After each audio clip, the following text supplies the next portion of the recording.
buenas tardes, hermanos y hermanas, sea el Señor bendiciéndoles nuevamente. Estamos reunidos una vez más para predicar el mensaje de la palabra del Señor y quiero compartir con ustedes un tema el día de hoy que lleva por título ¿qué es el hombre? Una pregunta muy importante, ¿qué es el hombre? Necesitamos aprender, ¿verdad?, cuál es nuestra condición delante de Dios. Y hoy tenemos que pensar quiénes somos nosotros delante de Dios.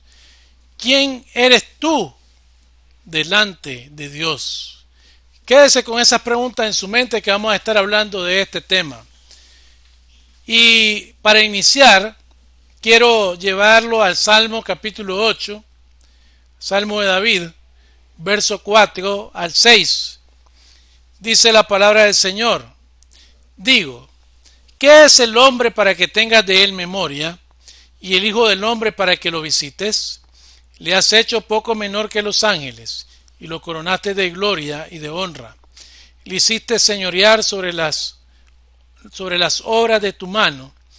Todo lo pusiste debajo de sus pies. La pregunta que traemos en esta tarde para reflexionar, ¿qué es el hombre?, también se podría formular de la siguiente manera: ¿quién soy yo? Una buena pregunta para que nos quedemos un momento pensando en ella. ¿Quién soy yo? Es importante, estimados hermanos y hermanas, amigos, que nosotros podamos saber quiénes somos. Si no sabemos qué o quiénes somos, tampoco podemos saber para qué existimos. Hay preguntas que están siempre en el ser humano, están ahí rondando su mente. Por ejemplo, ¿cuál es el sentido de nuestra vida? ¿Qué significado tiene nuestra existencia en este mundo? Muchos filósofos y muchos psicólogos han intentado buscar respuestas a estas preguntas, aún filósofos y psicólogos de renombre. Y hay muchas personas hoy en día que se hacen esta misma pregunta después de tantos años de búsqueda y aún no han encontrado la respuesta. Quizás no están buscando en el lugar adecuado, en el lugar apropiado. ¿Dónde podemos nosotros buscar realmente? Lamentablemente debemos preguntarnos ante esta búsqueda incansable: ¿el hombre está realmente condenado a hacerse ilusiones sobre sí mismo? Porque de repente el hombre tiene la pregunta y empieza él mismo a responderla y la responde de una manera inapropiada. ¿Dónde entonces podemos buscar la respuesta correcta? Únicamente podemos buscarla en la Biblia. ¿Quién podría darnos una explicación más acertada que el propio creador del hombre? Nadie. Solamente la Biblia, la palabra de Dios. Hermanos y amigos, Dios creó todo lo que existe, incluyendo al hombre y a la mujer. Antes creó todas las condiciones para el ser humano. Veamos Génesis capítulo 1, versos 26 al 31, donde se da la creación del hombre. Dice: entonces dijo Dios, hagamos al hombre a nuestra imagen, conforme a nuestra semejanza, y señoree en los peces del mar, en las aves de los cielos, en las bestias, en toda la tierra, y en todo animal que se arrastra sobre la tierra. Y creó Dios al hombre a su imagen, a imagen de Dios lo creó, varón y hembra lo creó. Y los bendijo Dios y les dijo: fructificaos y multiplicaos, llenad la tierra y sojuzgarla, y enseñorear en los peces del mar, en las aves de los cielos, en todas las bestias que se mueven sobre la tierra. Y dijo Dios: he aquí que os he dado toda planta que da semilla, que está sobre toda la tierra, y todo árbol en que hay fruto y que da semilla, os será para comer. Y toda bestia de la tierra, y todas las aves del cielo, y a todo lo que se arrastra sobre la tierra, en que hay vida. Toda planta verde le será para comer. Y fue así. Y vio Dios todo lo que había hecho, y aquí que era bueno en gran manera. Y fue la tarde y la mañana del día sexto. Hermanos, Dios preparó todo. Dios preparó toda la creación para recibir al hombre, para crear al hombre. De esta manera, cualquier necesidad que el hombre pudiera tener como ser humano, ya podía suplirla.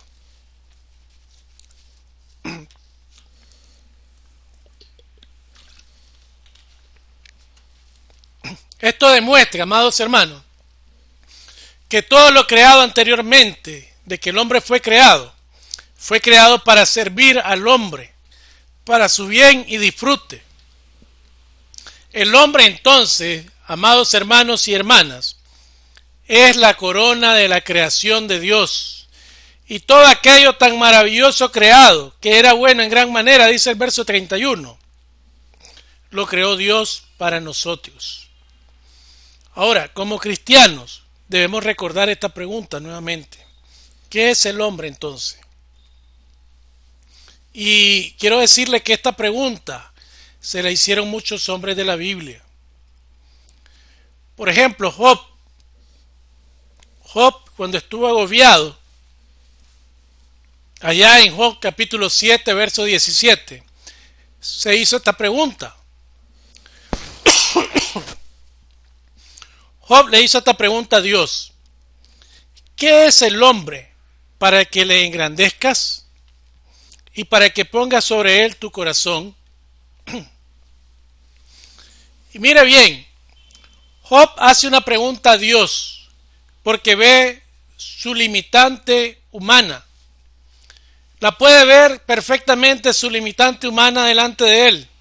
Como decimos, él se ve pequeñito, bien pequeño, cuando considera a Dios. Y entonces Job pregunta: ¿quiénes somos nosotros para que nos engrandezcas, oh Dios? ¿Quiénes somos nosotros para que pongas en nosotros tu corazón? Y esto, hermanos y hermanas, me recuerda una anécdota conocida como la anécdota del naturalista y las hormigas. Decía un naturalista famoso que estudiaba la vida de las hormigas, que cierto día estaba en uno de sus experimentos. Estaba intentando hacerse comprender de tan débiles criaturas y de comprenderlas él a ella. Ante sus constantes fracasos, a pesar que el único modo de lograrlo consistiría en revertirse él mismo de su naturaleza y tratar con ella en su propio ambiente, en otras palabras, la única manera de tratarla era convirtiéndose él en una hormiga. Esto no dejaba de ser una idea bastante irreal para este hombre. Pero embarcado en tales pensamientos, de repente oyó las campanas de la iglesia de su pueblo, que celebraban la Navidad. Y aquello fue como una revelación para este escéptico naturista. Lo que era irreal, lo que era irrealizable para él como criatura, ¿no sería realmente factible para el Creador Todopoderoso? Claro que sí. Dios se manifestó en carne. Eso vino a su mente en ese momento.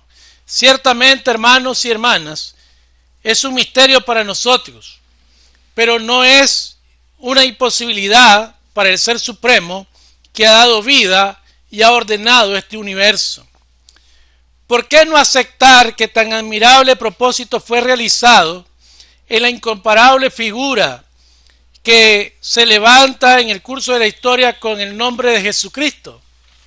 Este hombre no creía, pero al ver lo que él quería hacer y recordar que Jesucristo vino a esta tierra y nació como hombre, entonces pudo comprender que él no podía hacerlo, pero que Dios lo había hecho al enviar a su Hijo. Fue en Jesucristo que Dios se encarnó. Él, siendo tan grande, se hizo pequeño como nosotros para venir a morir por nosotros. Él, Jesucristo, siendo Dios, dice Pablo, no estimó ser igual a Dios como cosa que aferrarse, sino que tomando forma de siervo, se humilló hasta lo sumo, ¿verdad? Y Dios le dio un nombre para que en él, en ese nombre, oiga bien, en ese nombre se doble, o delante de ese nombre se doble toda rodilla en el cielo y en la tierra. Así que, estimados hermanos, podemos aprender, como dice Job aquí, número 1, Dios puso su corazón en los hombres pecadores. Job dice, ¿qué es el hombre? Dice Job, para que pongas sobre él tu corazón. Hermano, este es el sentido que tiene Juan 3:16. Juan 3:16 dice, porque de tal manera amó Dios al mundo, que ha dado a su Hijo unigénito, para que todo aquel que en él crea no se pierda, mas tenga vida eterna. Dios puso su corazón en los hombres de este mundo. Ahí Dios mostró su amor hacia el hombre. Dios lo muestra enviando a su Hijo a morir en la cruz por cada uno de nosotros pecadores. Y dice, ¿y quién es el hombre para que Dios hiciera esto? Pregúntese eso. ¿Quiénes somos nosotros para que Dios hiciera esto? Simplemente la respuesta es que no somos nada. Porque siendo corona de la creación, decíamos al inicio, el hombre se convirtió en pecador ante Dios. Y por el pecado y la caída de Adán, Dios también se convirtió en pecador y con él un muerto en vida. Esa es la condición del hombre cuando no tiene a Cristo. Pablo dice en Romanos 5:12, por tanto, como el pecado entró en el mundo por un hombre y por el pecado la muerte, así la muerte pasó a todos los hombres por cuanto todos pecaron. Hermanos, uno que antes fue corona de la creación, trajo consigo la muerte y la condenación a la raza humana. Dice Pablo en los versículos 17, la parte A, en el 8, la parte A, y en el 19, la parte A. Mire lo que dice Pablo. Pues si por la transgresión de uno solo reinó la muerte, como por la transgresión de uno vino la condenación de todos los hombres, porque así como por la desobediencia de un hombre los muchos fueron constituidos pecadores, ese es Adán. Por el pecado de Adán nos volvimos transgresores delante de Dios. Por el pecado de Adán reinó la muerte. Por el pecado de Adán, por la desobediencia de Adán, fuimos constituidos pecadores. Hermanos y amigos, esta es la condición del hombre sin Cristo. Mas Dios ha puesto su corazón ahora en nosotros, dice Job. A pesar de lo que somos, ya no nos podemos ver como la suprema o la corona de la creación de Dios. Somos pecadores. Pero dice Job, aún en esa condición, Dios ha puesto su corazón en nosotros.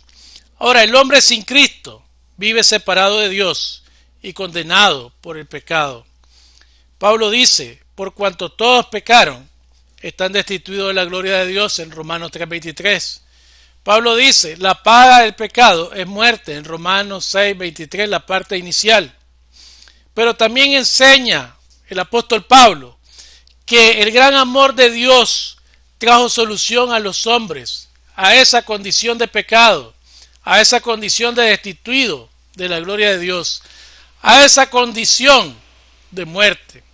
Dice Romanos 5:8, mas Dios muestra su amor para con nosotros, en que siendo aún pecadores, Cristo murió por nosotros. Y entonces, ahí está el gran amor de Dios. Dios mostró su corazón al hombre, a pesar del pecado. Ahora, otra cosa que tenemos que considerar es que en Cristo todo hombre y mujer vuelve a estar bien con Dios.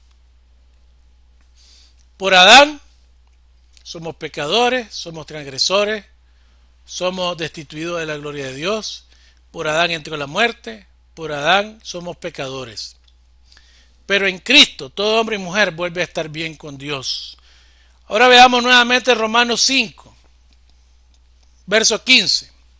Dice, pero el don no fue dado no fue como la transgresión, perdón. Pero el don no fue como la transgresión. Porque si por la transgresión de aquel uno murieron los muchos, abundaron mucho más para los muchos la gracia y el don de Dios por la gracia de un hombre, Jesucristo. ¿Se da cuenta, amado hermano y hermana?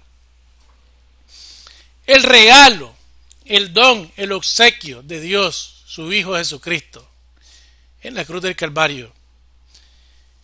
El don de Dios no fue como la transgresión en Adán, sino que Dios, al entregar a su Hijo unigénito a morir en la cruz del Calvario por cada uno de nosotros, trajo consigo abundante gracia para el hombre y la mujer, que aunque esté muerto en sus delitos y pecados, aunque esté muerto en Cristo, en Cristo haya la solución al problema, puede estar bien con Dios. Y Pablo sigue diciendo, y usamos los mismos textos, pero ahora la segunda parte de cada uno.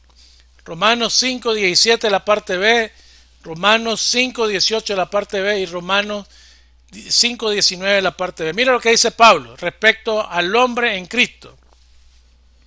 Por uno solo, Jesucristo, los que reciben la abundancia de la gracia y del don de la justicia. ¿Quién? En Cristo recibimos abundante gracia y somos justificados. Y luego dice, de la misma manera por la justicia de uno, vino a todos los hombres la justificación de vida. Así también por la obediencia de uno, los muchos serán constituidos justos. Entonces Pablo nos está diciendo, en Cristo, fíjense bien, cuando estamos en Cristo, eso cambia por completo nuestra situación.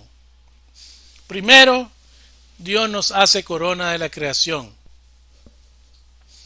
No hay vuelta a Dios ahí. Así fue.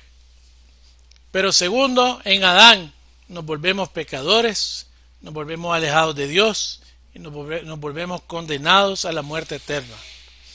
Pero tercero, en Jesús, en el sacrificio de Cristo en la cruz del Calvario, hallamos gracia, hallamos justicia delante de Dios, es decir, perdón para nuestros pecados, y hallamos la vida eterna y podemos decir, gloria a Dios por haber enviado a su Hijo a morir en la cruz del Calvario. Ahora cabe la pregunta una vez más, después de todo esto que yo he explicado, ¿quién es el hombre? Su respuesta será conforme a la condición en que nos encontremos delante de Dios. Es decir, yo no puedo decir quién es usted como hombre o mujer. Recuerde, cuando hablamos del hombre hablamos de la humanidad. Cada uno de nosotros ahora con esta explicación tenemos que preguntarnos, ¿quién soy? Si tal vez usted se pueda sentir satisfecho solamente con decir, bueno, yo soy la corona de la creación de Dios. Bueno, eso es una manera de pensar. Pero déjeme decirle que eso ya no es así por el pecado heredado en Adán, por el pecado imputado en Adán. El hombre pecador, muerto en sus delitos y pecados, ya no significa nada como creación de Dios en esa condición. Ahora el hombre necesita recibir a Cristo como su Señor y Salvador para obtener perdón por sus pecados, justificación ante Dios y la vida eterna. Juan 1:12 dice, mas a todos los que le recibieron, a los que creen en su nombre, le dio potestad de ser hechos hijos de Dios. Cuando usted recibe a Cristo, amado amigo y amiga, y usted, amado hermano y hermana, recuerda esta experiencia, cuando usted recibe a Cristo en su corazón, ya no es una simple criatura de Dios. En ese momento, usted puede decir, ahora soy hijo o hija de Dios. Antes de eso, antes de esa decisión, antes de ese evento en la vida del hombre y la mujer, no somos nada. Antes de venir a Cristo yo no era nada, ni ninguno de mis hermanos en Cristo eran nada. Y si usted no está en Cristo, usted ahorita delante de Dios no es nada. Creación, pero no en el mismo nivel que cuando Dios creó al hombre como corona de la creación. Ahora quiero decirle, el salmista David, en el texto que leímos al inicio, hace una pregunta importante. David pregunta, ¿quién es el hombre? Al igual que Job, David hace la pregunta. Dice el Salmo 8, verso 4. Digo, ¿qué es el hombre para que tengas de él memoria? Y el hijo del hombre para que lo visites. David se ve también pequeñísimo. Él ve al hombre bien pequeño. Y David reconoce que el hombre sin Dios no es absolutamente nada, como ya lo hemos dicho. Ahora, ¿quiénes somos para que te acuerdes de nosotros? Dice David. ¿Quiénes somos para que nos visites? Y quiero decirle que esta es una alusión poderosa acerca de la venida de Cristo, el Hijo de Dios. Dios encarnado en esta tierra, a morir en la cruz del Calvario. Él vino a esta tierra con ese propósito. Entonces David pregunta, ¿quiénes somos para que Dios te acuerde de nosotros? ¿Quiénes somos para que el Dios Hijo se encarne y venga como hombre a esta tierra y nos visite? Tenemos que pensarlo de esa manera, porque en el tiempo que David escribió, ¿verdad? Todavía Cristo no había venido. Ahora él hace hincapié en que el Hijo del Hombre es una criatura insignificante del universo. Y aún así Dios se preocupa por él intensamente. Hermano, David se sorprendía de que el Señor del universo siquiera pensara en el hombre. Bueno, el hombre fue creado por Dios. El hombre fue corona de su creación, pero el hombre cayó en pecado y desobedeció a Dios. Pero aún en medio de eso, Dios se acuerda de él. Y David no lo esperaba, él se sorprende por esa actitud de Dios. Pero, hermanos, Dios no se olvida del hombre. Él ya tenía su plan redentor trazado en la persona de nuestro Señor Jesucristo. Él ya sabía que como Adán había pecado, él tenía que dar una salida a la humanidad para que se quitara de encima la maldición del pecado. El plan redentor de Dios ha estado desde allá, desde el Edén. Y esta pregunta que David se hace en el Salmo 8, también se la hace en el Salmo 144:3. Y dice, oh Jehová, ¿qué es el hombre para que en él pienses? Oh el Hijo del Hombre para que le estimes. Y esto me recuerda como cuando uno habla con una madre o con un padre, ¿verdad? A veces son pocos los casos de los padres, pero hablamos con una madre que tiene un hijo que es terriblemente malo. Pero la madre en su amor, la madre lo ama y la madre todavía, fíjese bien, está pensando en ese hijo, en qué anda haciendo, que si me lo pueden haber matado, que si me le pueden haber hecho algo malo, porque tal vez anda en las pandillas, porque tal vez anda tomando licor, porque tal vez anda en la droga, porque tal vez se ha vuelto una persona, digamos, vaga en la sociedad. Pero esa madre, aún en medio de que tiene ese hijo tan terrible, se acuerda de su hijo, piensa en él. Y si es una madre cristiana, porque hay familias cristianas que pueden tener una situación así, están orando para que ese hijo se convierta.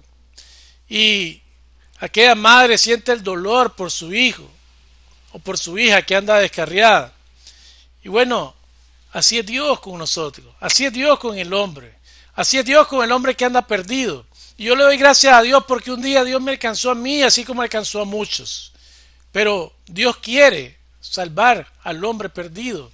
Él todavía piensa en ese hombre que está perdido. Dios todavía estima a esa creación, aunque esté caída y esté pecadora. Dios quiere que vengan a Él y se arrepientan y reciban el don de la salvación en la obra redentora de Cristo. Hermanos,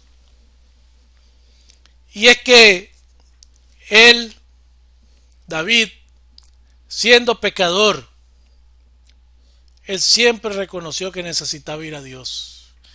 Nunca fue orgulloso de decir, bueno, yo pequé y ¿qué? Soy rey. No, siempre reconoció que necesitaba ir a Dios. Sus salmos son oraciones de arrepentimiento en su mayoría. Él necesitaba ir a Dios para recibir perdón, para pedirle a Dios que perdonara sus pecados, para volver a tener comunión con Él. Esa es la condición que encontramos en los salmos de David. Y creo, hermanos, que el afán de Dios al encontrar esta pregunta en la Biblia, pero también en que los mismos hombres, aunque andan perdidos, se estén preguntando, ¿quién soy yo? ¿O quién es el hombre? Entonces es un afán de Dios, que Él quiere que cada hombre y mujer, que Él quiere que cada ser humano en esta tierra reflexione en esa pregunta, pero no una reflexión como lo hace el mundo natural, sino una reflexión a los ojos de Dios. Quiero, amados hermanos y hermanas, concluir con esto. Hoy tenemos que pensar, amados hermanos, amigos, hoy tenemos que pensar quiénes somos nosotros delante de Dios. ¿Quién eres tú delante de Dios? ¿En qué condición te encuentras delante de Dios? En Dios, estimados, encontramos la respuesta. Solo Él puede instruirnos para que nosotros mismos no nos hagamos ilusiones equivocadas acerca de lo que somos nosotros mismos. El hombre que fue creado como la gloria de la creación en Adán se ha convertido en una personita, en algo pequeño, así chiquitita, insignificante delante de Dios. ¿Y sabe por qué? Solamente por el pecado, porque Dios aborrece el pecado, Él es santo. Romanos 3:23 dice que estamos alejados de Dios, y Romanos 6:23 dice que estamos muertos por el pecado, condenados a un final terrible de muerte eterna. Ese es el hombre que, habiendo sido corona de la creación por el pecado, ha llegado a ese punto delante de Dios. Ahora, si usted está en Cristo, no es una criatura insignificante, sino que ahora usted y yo somos hijos de Dios. Ya lo decíamos en Juan 1:12. Hemos recibido a Cristo, y dice el texto que a los que le recibieron y a los que creen en su nombre, le dio potestad de ser hijos de Dios. Ya no somos insignificantes, ya no somos nada, ya no somos una creación caída, ahora somos hijos e hijas de Dios. Hemos sido justificados, hemos sido perdonados y ahora tenemos la vida eterna en Cristo Jesús. Ahora, si usted está en el primer grupo, quiero decirle, si usted no está en Cristo, quiero decirle que aún hay remedio. El remedio sigue siendo Cristo. Juan 3:16 dice claramente, porque de tal manera amó Dios al mundo, que ha dado a su Hijo unigénito, para que todo aquel que en Él crea no se pierda, mas tenga vida eterna. Usted que está viviendo en pecado, que está viviendo en los placeres de este mundo, que se ha hecho chiquito delante de Dios por su pecado, usted lo único que necesita es creer en Jesucristo como su Señor y como su Salvador. Necesita arrepentirse de sus pecados y necesita entregar su vida a Él. Entonces, cuando usted tome esa decisión, Él ofrece salvación y ofrece vida eterna, y ya no habrá más condenación para usted. En esa condición, recibiendo a Cristo, usted pasará a ser hijo o hija de Dios. Y mire lo que el apóstol Juan enseña en 1 Juan 3:2. Dice Juan: amados, ahora somos hijos de Dios. ¿Ahora cuándo? Ahora que hemos recibido a Cristo como nuestro Señor y Salvador. Y aún no se ha manifestado lo que hemos de ser. ¿Por qué? Porque todavía estamos viviendo en este cuerpo, pero somos hijos de Dios, porque el Espíritu Santo de Dios está viviendo en aquellos que reciben a Cristo, porque le recibimos de verdad.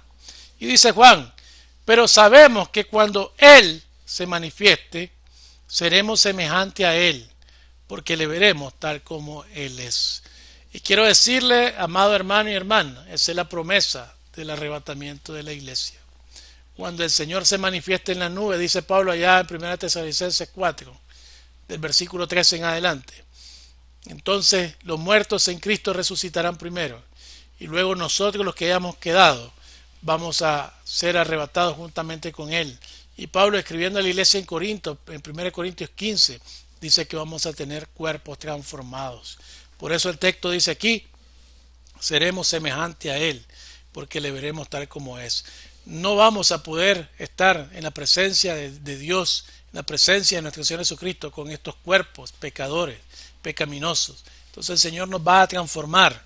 Y amigo y hermana, amigo y amiga que no conoces a Cristo, necesitas hacerlo hoy para que tengas esa promesa. Y no solamente por el tiempo cuando el Señor venga por la iglesia, sino porque el Señor Jesucristo prometió allá en Juan 10:10 que Él había venido para darnos vida y vida en abundancia en esta tierra. ¿Para qué quieres vivir, amigo y amiga, así en pecado? O usted que conoce el Evangelio y anda descarriado, anda viviendo en su vida como usted quiere, sin Cristo. ¿Por qué quiere seguir viviendo así en pecado cuando puede vivir en Cristo y para Cristo? Yo le animo en esta tarde que venga hoy a Cristo. Él va a cambiar su vida. Él es el único que puede librarte de la condenación eterna, de la muerte eterna, de una vida triste en esta tierra. Que Dios añada bendición a su palabra y vamos a orar en este momento. Vamos a tener un tiempo de oración para darle gracias a Dios por su palabra. Y siempre queremos invitar cualquier amigo que nos está viendo, que esté escuchando ahí donde esté. Yo no sé dónde lo va a escuchar este mensaje. Hoy es el día de salvación, dice el Señor. Si oyes hoy su voz, no endurezcáis vuestros corazones. Oremos, amados hermanos y hermanas, y vamos a dar la oportunidad a aquellos que quieran recibir a Cristo hoy. Amado Dios, gracias te damos una vez más por tu palabra. Gracias, Señor, porque tu palabra nos enseña, nos exhorta, nos anima y nos muestra el camino correcto. Señor, gracias por ese sacrificio de nuestro Señor Jesucristo en la cruz del Calvario, por quien tenemos redención, por quien tenemos vida eterna, por quien esa separación entre Dios y nosotros se ha quitado y ahora tenemos acceso al Padre y ahora tenemos comunión con Dios y podemos tener comunión como hermanos también. Te ruego, Señor, que la palabra que ha sido predicada no vuelva vacía, Señor, sino que anime a cada corazón de los hermanos que ya están viviendo en Cristo, Señor, pero que confronte, Señor, a aquellos que tal vez no estamos viviendo como creyentes verdaderos, para que podamos revisar qué tipo de hombres somos, cómo estamos viviendo delante de Dios. Y también, Señor, te ruego por los amigos, amigas que no te conocen, que no han hecho esa decisión por ti nunca, Señor. Te ruego, Señor, que seas tú bendiciendo esta invitación que voy a hacer, para que ellos tengan la opción hoy de tener esa seguridad eterna y de apartarse de esa vida de pecado que los hace pequeñitos delante de Dios. Sigamos orando, hermanos y hermanas. Amigo, yo no conozco tu vida, yo no te conozco, tal vez tú no me conoces a mí tampoco, pero quiero decirte que esta palabra que hoy hemos predicado es para ti. Quiero decirte que hoy tú puedes venir a Cristo, recibirle como tu Señor y Salvador y entregarle tu vida a Él, arrepentido del pecado, de los pecados que hay en tu vida, para que Él la cambie. Y tal vez tú puedes preguntarte, ¿cómo lo hago? Yo quiero, pastor, yo quiero recibir a Cristo, ¿cómo lo hago? Repite conmigo, ahí donde está esta oración, y dile al Señor con tus ojos cerrados, pero con tu corazón abierto. Dile, gracias, Señor, porque escuché el mensaje de tu palabra. Señor, yo no quiero ser de esos hombres pequeñitos delante de ti, Señor, que siendo la corona de la creación, hemos llegado a tal estado por el pecado, separado de Dios, condenado a muerte. Señor, en esta tarde te pido perdón por mis pecados. Señor, me arrepiento de mi mala manera de vivir. Y en esta tarde recibo a Cristo como mi Señor y Salvador. Le entrego mi vida a Él, para que de aquí en adelante Él viva en mí y que tu Espíritu Santo, Señor, guíe mi vida. Gracias, Señor, por tu salvación. Gracias, Señor, por el perdón de pecados y gracias por la vida eterna. Sigan orando. Si usted ha hecho esta oración recibiendo a Cristo como su Señor y Salvador, yo le felicito y le animo a que empiece una vida diferente con Cristo. Pero ahora quiero dirigirme a los creyentes. Como dije, pueden haber creyentes que estén escuchando este mensaje. y están viviendo libremente su vida conforme a los preceptos de este mundo. No es una vida cristiana eso. Usted necesita tener seguridad eterna en Cristo Jesús. Arrepiéntase de sus pecados, pídale perdón a Dios y empiece de nuevo con Cristo. Dígale al Señor ahí donde está: gracias, Señor, porque escuché el mensaje de tu palabra. Y gracias, Señor, porque entiendo que en Cristo tenemos perdón de pecados, justificación por nuestros pecados, acceso al Padre y la vida eterna en Él. Gracias, Señor, porque, Señor, entiendo que tú eres un Dios de amor y un Dios perdonador, y que tu corazón está disponible para los hombres, y que eso lo muestras entregando a tu Hijo, Señor, al morir en la cruz del Calvario por cada uno de nosotros. En esta tarde te pido perdón por mis pecados, Señor. Me arrepiento de mi mala manera de vivir y te pido, Señor, que me ayudes a vivir como un cristiano verdadero o una cristiana verdadera, haciendo tu voluntad, Señor, haciendo lo que a ti te agrada. Gracias, Señor, por tu perdón, y gracias, Señor, por la vida eterna que tenemos en Cristo Jesús. Amigo, hermano, si usted ha hecho esta decisión por Cristo hoy, no siga igual. Deje que Dios cambie su vida. Deje que Dios haga el trabajo, esa transformación a través de su Espíritu Santo. Y acérquese a la iglesia. El próximo domingo ya vamos a tener cultos presenciales en la iglesia. Esperamos verle aquí para que usted pueda dar testimonio que a través de este mensaje usted recibió a Cristo o se reconcilió con Él. Vamos a terminar orando, hermano. Gracias, Señor, por tu palabra nuevamente. Te pedimos, Señor, que no vuelva vacía, sino que sea aplicada a la vida de cada uno de nosotros y que podamos seguir reflexionando en ella, Señor. En Jesucristo, nuestro amado Salvador, te lo pedimos. Amén y amén. Que Dios nos bendiga, amados hermanos y hermanas. El próximo domingo, 9 de agosto, vamos a estar a las 4 de la tarde en nuestro primer culto presencial aquí en la cancha de nuestro colegio. Hasta pronto.